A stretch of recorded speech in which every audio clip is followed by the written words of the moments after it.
Hi everybody, it's Friday, so it must be time for our Friday Family STEM Challenge. Just before we start this week's challenge, I want to take a few moments to show you some of the amazing entries we had to our last week's Eiffel Tower Challenge.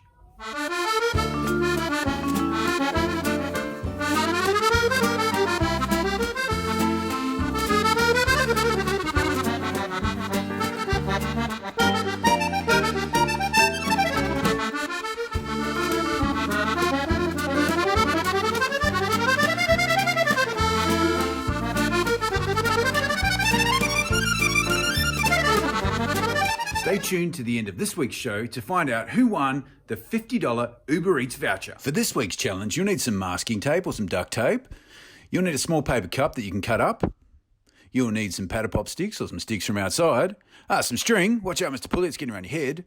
And I think you'll need a small toy figurine. I wonder what that's for. And some rubber bands. Ooh, very stretchy. All right, before we get started building, let's learn a little bit more about what we're going to make this week. All the way back in 400 BC, there was a revolution in warfare technology, and something never seen before entered the battlefield. This ancient military weapon, called the catapult, was used to propel large objects at your enemy during a battle. The general idea behind most catapult designs was to use a sudden burst of energy created by tension or torsion or gravity to release a projectile at very high velocities towards a target. Since their invention, there have been three main types of catapults. The first type we're looking at is the ballista, and it was a heavy crossbow-like weapon that used tension to shoot arrows or darts as well as stones at enemy soldiers. The onager, which was developed by the Romans, was another type of catapult. Using torsion, it had one throwing arm, which end was connected to the base, and it twisted sinews of ropes similar to the ballista. It was light and easy to move and could throw rocks as well as fire. The trebuchet was a completely different design, and it used gravity to launch its projectiles. It could hurl 140 kilo rocks at wall-smashing speeds up to 300 metres away. The only downside to this invention was its weight. The counterweight alone weighed over 10 tonnes.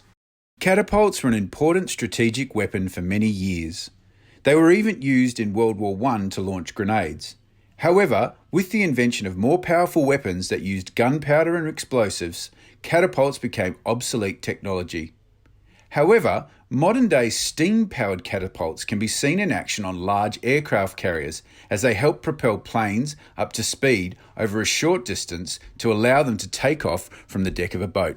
So this week's STEM challenge is for you and your family to build a working catapult out of items around your house.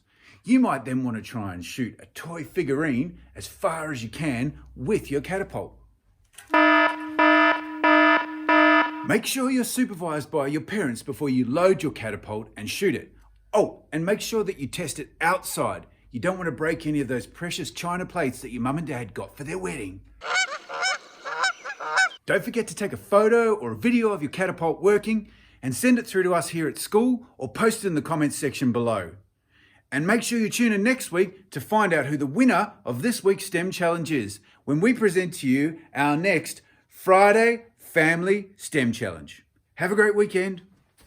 Oh, and one last thing. Congratulations to the Kiersey family for winning the Eiffel Tower Challenge and the $50 Uber Eats voucher. Congratulations.